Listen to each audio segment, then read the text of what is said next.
Hello everyone, welcome back to my channel.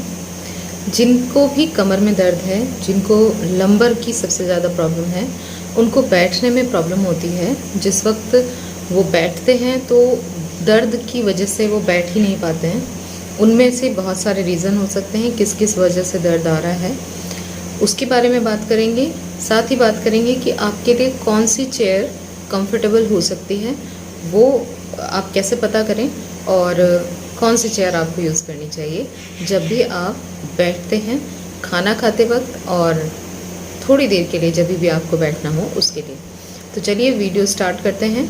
उससे पहले अगर आपने चैनल को सब्सक्राइब नहीं किया है तो सब्सक्राइब कर लें, और अगर वीडियो अच्छी लगे तो लाइक कर दें, शेयर करें उन तक जिनको इसकी ज़रूरत है। तो चलिए वीडियो स्टार्ट करते हैं। आरती सिंह जी का सवाल था कि मैम, मैं जो चेयर यूज़ कर रही हूँ वो सेम आपकी जैसी है जो मेरे पीछे है, अभी आपको थोड़ी सी दिख रही होगी। तो इस तरह की चेयर थी उनकी, और वो कह रही थी कि मैम ये चेयर मेरे पास है और मैं इसमें जब बैठती हूँ तो पीछे पिलो लगा लेती हूँ और उसमें बैठती हूँ, तो तभी मैं बैठ नहीं पा रही हूँ, मुझे काफ़ी प्रॉब्लम हो रही है। इसका क्या रीज़न है, मतलब मुझे कौन सी चेयर यूज़ करनी चाहिए? तो मैं सबसे पहले आपको ये बता देती हूँ कि मैं हर चीज़ पे नहीं बैठ सकती थी। आप लोगों को मैंने बताया है कि मेरी रीढ़ की हड्डी के ऊपर काफ़ी लोगों के एक्सपेरिमेंट थे, तो मैं किसी भी कंडीशन में नहीं बैठ पाती थी, बिल्कुल नहीं। टेल बोन से तो बहुत ही ज़्यादा पेन था, लेकिन क्योंकि जहाँ कोई बताता था वहाँ जाना होता था, तो सफ़र भी करना होता था, और खाना खाने के लिए कोहनियों पे कब तक झुक के खाना खा सकते हैं, तो बैठना तो पड़ता ही था। तो मैंने क्या किया है कि मेरे पास जो चेयर थी, लकीली मुझे बहुत अच्छी मेरे घर पे ही मिल गई वो, और वो चेयर कोई हाई प्राइस नहीं था उसका, बिल्कुल लोकल चेयर जो होती हैं, जो गली में बेचने वाले आते हैं, उनसे ली थी। तो वो चेयर मतलब काफ़ी कंफर्टेबल थी। ये वाली जो चेयर मैंने अभी आपको दिखाई है, ये अच्छी प्राइस है इसके, लेकिन ये जो है ना, इस वक्त तो मैं कंफर्टेबल हूँ, मैं बैठ सकती हूँ, मुझे कोई प्रॉब्लम नहीं है। लेकिन उस वक्त अगर इस तरह की चेयर मुझे बैठना अगर पड़ता तो मैं बैठ नहीं सकती थी, क्योंकि ये ना 90 डिग्री के एंगल पे नहीं है, ये थोड़ी सी पीछे की साइड ऐसे झुकी हुई है, ठीक है। तो अब इसमें मतलब इस वक्त तो कोई प्रॉब्लम नहीं है, लेकिन उस वक्त जो पीछे की तरफ थोड़ी सी भी खिसकी भी होती थी सीट, वो मेरे लिए कंफर्टेबल नहीं होती थी। इसी तरह से जो कार की सीट होती है, आपने देखा होगा, बहुत कंफर्टेबल होती हैं, गद्देदार भी होती है, सॉफ्ट होती हैं, थोड़ा पीछे आराम से आदमी टिक लगा के जा सकता है। लेकिन उस कंडीशन में जब मैं थी, जब मैं बहुत तकलीफ़ में थी, तो मैं उस जो कार की सीट होती है वो भी मेरे लिए कंफर्टेबल नहीं होती थी। तो मैं उसमें बैठने के बजाय मैं एक हाथ से ना, उसमें जो साइड में पकड़ने का रहता है उसके ऊपर लटकती भी जाती थी। तो मेरे लिए प्रॉब्लम थी। और एक चीज़ और उन्होंने कहा था कि आरती जी ने, कि मैं पिलो लगाती हूँ, तो मैं जिस चेयर पे मुझे कंफर्ट महसूस होता था उसमें सिर्फ मैं एक्टिवा की ट्यूब रखती थी और उसके ऊपर बैठती थी। पीछे कोई तकिया नहीं, कोई पिलो नहीं। सबका अलग अलग है, सबकी अलग अलग कंडीशन होती है। मैं ऑलरेडी आप लोगों से ये बात बार बार कहती हूँ।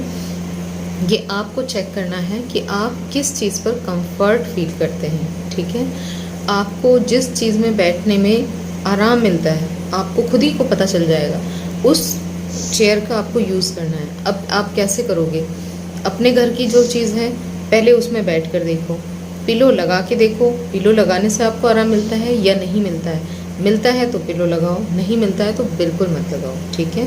मेरी जो रीढ़ की हड्डी का जो निचला हिस्सा था, बिल्कुल नीचे का जो लंबर वाला हिस्सा था, यानी टेल बोन तो एक्टिवा की ट्यूब वाली पोजीशन पे आ गई, लेकिन जो कमर का सबसे पीछे का हिस्सा था उसे मैं चेयर पे बिल्कुल सटा लेती थी। चेयर की जो बैक होती है ना, ये इसमें बिल्कुल सटा लेती थी मैं, तो उससे मुझे एक सपोर्ट मिल जाता था चेयर से, और बैठने में भी वो कंफर्टेबल होता था। मैंने पीछे की तरफ कोई चीज़ नहीं लगाई है, ना ऊपर की साइड ना नीचे की साइड। तो वो आपको चेक करना है। और चेयर का मैंने बता ही दिया आपको कि एक होती है 90 डिग्री पे, बिल्कुल ऐसे होती है 90 डिग्री, है ना, बिल्कुल।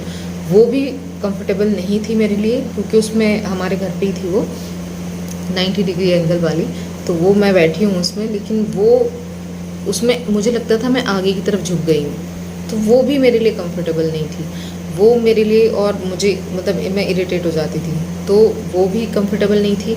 और एक एक्सपीरियंस भी आपसे शेयर करती हूँ यहीं पे, क्योंकि मुझे याद आ गया है तो एक सिस्टर हैं, उन्होंने बताया कि वो बैठने के लिए क्या करती हैं, और मेरे ख्याल से मैंने शेयर नहीं किया आपसे अभी तक।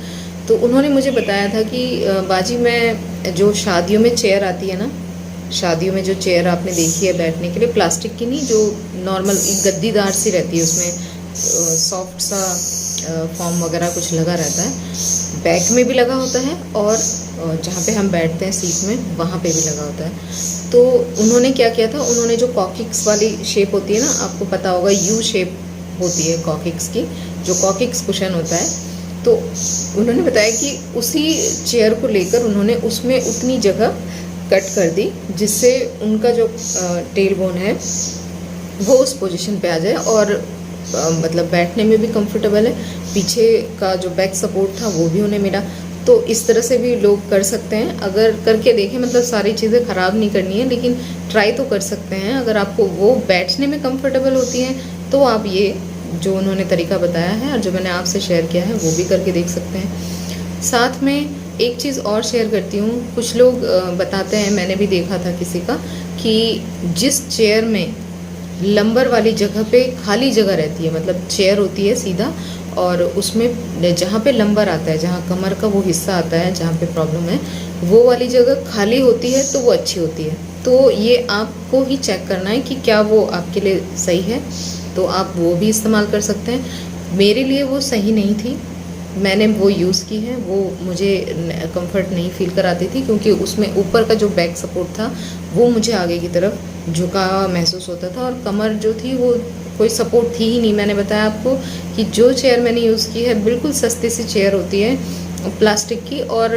नॉर्मल सभी जगह मिल जाती है, सबसे लो प्राइस वाली, तो वो वाली चेयर थी। और उसमें ना बैठने का जो नीचे का जो हिस्सा था वो थोड़ा दबा हुआ सा था, और उसमें आराम से वो एक्टिवा की ट्यूब आ जाती थी और मैं आराम से कंफर्टेबल बैठ जाती थी, कमर को बिल्कुल सटा लेती थी जब मैं बैठती थी, पैरों को दोनों को आगे रखती थी, सामने या तो दूसरी चेयर होती थी, लंबा करके पैरों को रखना था, मोड़ के नहीं, लंबा, और या फिर मैं बेड पर टिका लेती थी जब मैं खाना खाती थी। तो ये एक तरीका था जो मैंने किया है, और उससे मुझे काफ़ी रिलीफ मिला, और वो धीरे धीरे धीरे जो टेल बोन का जो दर्द था वो भी इससे चला गया।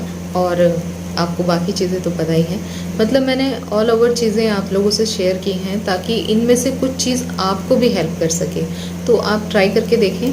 चेयर को कोई सेलेक्टिवली नहीं बता सकता कि ये परफेक्ट होगी या ये परफेक्ट होगी, क्योंकि आप लोगों की कंडीशन सबकी कहीं ना कहीं अलग होती है, थोड़ी बहुत अलग होती ही है, और रिलीफ आने का जो मिलने का जो तरीका है वो भी आपका अलग हो सकता है। तो उस चीज़ को ध्यान में रखकर आप ट्राई करें, चूज़ करें, क्योंकि बैठने का अगर आपका मसला हल हो जाता है तो मैं जानती हूँ कि बिस्तर पर पड़े पड़े इंसान किस ट्रॉमा से गुजरता है जहाँ पे वो पड़ा ही पड़ा है ना। तो अगर कुछ देर बैठने के लिए मिल जाए तो फैमिली के साथ बैठ सकते हैं, टीवी देख सकते हैं, बातें कर सकते हैं किसी के साथ, तो कहीं आ जा सकते हैं, क्योंकि आप बैठ सकते हैं। अगर आप बैठ ही नहीं सकते हो तो आपका कहीं आने जाने का भी मन नहीं करेगा, है ना। तो इस चीज़ का थोड़ा सा ख्याल रखिए, और मैंने तो बता ही दिया है, बाकी आप ट्राई करके देखें कि आपको किस चीज़ से रिलीफ मिलता है। तो बस आज के लिए इतना ही। उम्मीद करती हूँ वीडियो आपके लिए हेल्पफुल रहे। वीडियो अच्छी लगे तो लाइक, शेयर एंड सब्सक्राइब, और आपका कोई सवाल हो तो कमेंट सेक्शन में मुझसे पूछ सकते हैं। आप लोगों को किसी को भी मेडिसिन के लिए अगर मुझसे कुछ पूछना है, बात करनी है, तो इंस्टाग्राम पर मेरा लिंक है, डिस्क्रिप्शन में मिल जाएगा आपको। इंस्टाग्राम पर आप मुझे मैसेज करेंगे तो मैं आपको वहाँ पर रिप्लाई करती हूँ। तो बस आज के लिए इतना ही। अपना खूब सारा ख्याल रखिए, मिलते हैं नेक्स्ट वीडियो में।